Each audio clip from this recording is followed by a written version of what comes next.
নমস্কার, সুভদ্রা রান্নাঘরে আমার সকল দর্শক বন্ধুকে জানাই স্বাগত। আমি শিউলি।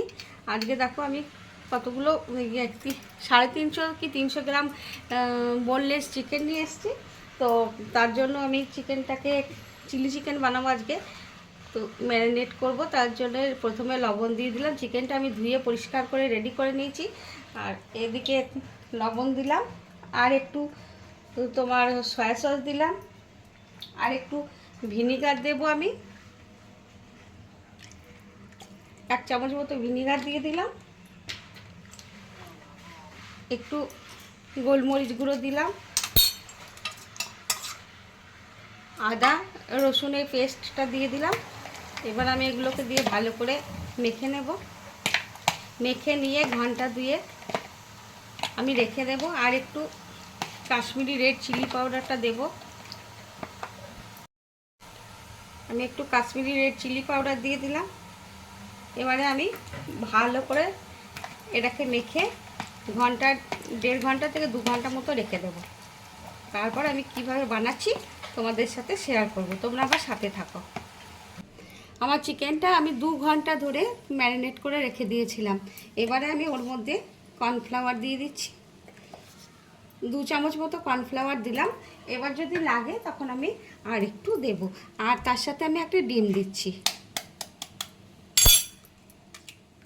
আমি ডিমের সাদাটা দেওয়ার চেষ্টা করছি,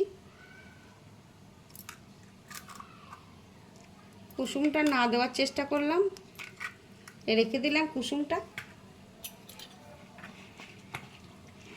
এবার আমি ভালো করে মেখে নেব। দেখো আমার মাখা কমপ্লিট হয়ে গেছে। এবার আমি গ্যাসে কড়া বসিয়ে দিয়েছি, রিফাইন্ড অয়েল দিয়ে দিয়েছি। তো এবারে আমি চিকেনগুলো ভেজে নেবো একটা একটা করে। তেলটা আমার গরম হয়ে গেছে। আমি তেলটা গ্যাসের ফ্লেমটা লো টু মিডিয়ামে দিয়েছি। আস্তে আস্তে এগুলো ভেজে নেবো। বেশি হাইতে দিলে কি ওপরটা কাঁচা থাকবে, পুড়ে যাবে, ভিতরটা কাঁচা থাকবে। যার জন্য লো টু মিডিয়ামে আমি এগুলোকে ভেজে তুলে নেব চিকেনগুলো। দেখো আমার এই পকোড়াগুলো ভাজা হয়ে গেছে, ভালো সুন্দর ব্রাউন কালার এসে গেছে, গোল্ডেন কালার এসে গেছে। এবার আমি এগুলোকে তুলে নিচ্ছি। আবার আমি দিচ্ছি কতগুলো, এগুলোকে আমি একটা একটা করে দিয়ে আবার এগুলো ভেজে তুলে নেব। আমি কিন্তু ভীষণ সহজ পদ্ধতিতে এই চিলি চিকেনটা বানাচ্ছি। তোমরা এইভাবে একবার বানাবে। সামান্য কিছু উপকরণ দিয়ে, ঘরেই থাকা, শুধু ক্যাপসিকামটা যদি না থাকে তাহলে নিয়ে আসতে হবে। আর তাছাড়া সব কিছু ঘরের মধ্যেই আছে। আমি সসটা রেডি করে নিচ্ছি। তার জন্য আমি 1 চামচ 2 চামচ মতো আমি টমেটো সস দেব। এই যে 2 চামচ টমেটো সস দিলাম। আর একটু সয়া সস দিচ্ছি, সামান্য অল্প করে, একবার মাখাবার সময় দিয়েছিলাম, তার জন্য বেশি দেব না। আর একটু চিলি সস দেব, 1 চামচ চিলি সস দিয়ে দিলাম। ব্যাস, এবারে আমি জল দিয়ে এটাকে রেডি করব। দেখো একটু সামান্য ভিনিগার দিয়ে দিলাম, ব্যাস। আর একটু জল দেব,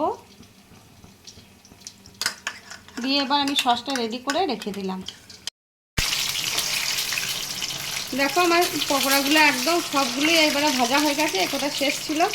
আর আমার তেলটা তোমরা দেখো, শুধুমাত্র তেলটা দেখেছি একটু ফেনা হয়নি। কারণটা তোমাদের বলি, আমি ডিমের কুসুম দিইনি, ডিমের সাদা অংশটা দিয়েছি। কুসুমটা দিলে তেলের মধ্যে তেলের ফেনা কাটে, ওই ভাজা যে কোনো পকোড়া টকোড়া ভাজার সময়। দেখেছো একদম পুরো তেলটা পরিষ্কার আছে। যাই হোক, এবারে আমি ওই তেলের মধ্যে কিছুটা রসুন দিয়ে দিচ্ছি, রসুনের কুচো দিয়ে দিলাম।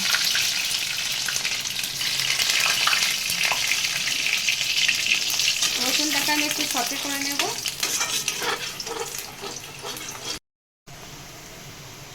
এবার আমি পেঁয়াজগুলো দিয়ে দিচ্ছি। দেখো পেঁয়াজগুলো এরকম ধরনের কেটে নিয়েছি, পেঁয়াজগুলো দিয়ে দিলাম।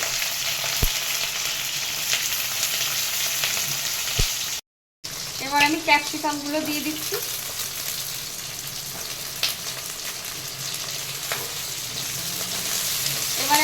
হালকা একটু সতে করে নেব। বেশি একদম ভাজলে কিন্তু একদম গলে যাবে, বেশি ভাজবো না।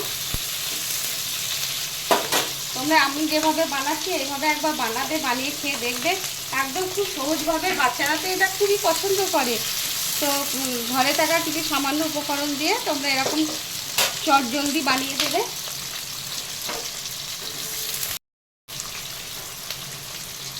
আমি কতগুলো কাঁচা লঙ্কা কুচো দিয়ে দিলাম। সসটা বানিয়ে রেখেছিলাম, এবার সসটা আমি ঢেলে দিচ্ছি। আমি সসের বাটিটা ধুয়ে একটু জল দিয়ে দিচ্ছি।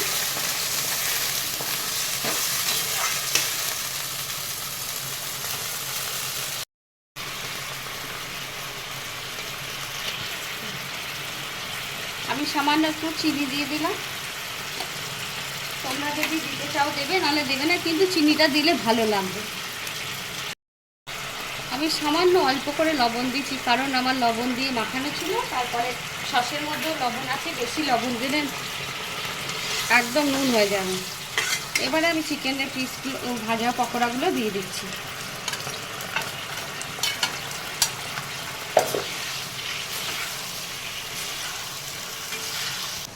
আমি 1 চামচের থেকে কম একটু কর্নফ্লাওয়ার নিয়ে নিলাম, দিয়ে এটাকে আমি জল দিয়ে গুলে নেব। এই যে জল দিয়ে দিলাম। এবার এটাকে গুলে নিয়ে আমি চিকেনটার উপরে দিয়ে দেবো।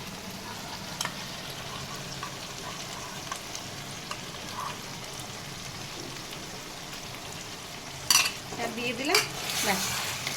দেখো আমার রেডি হয়ে গেছে, একদম রেডি, সুন্দর হয়েছে, একদম খুব চটজলদি।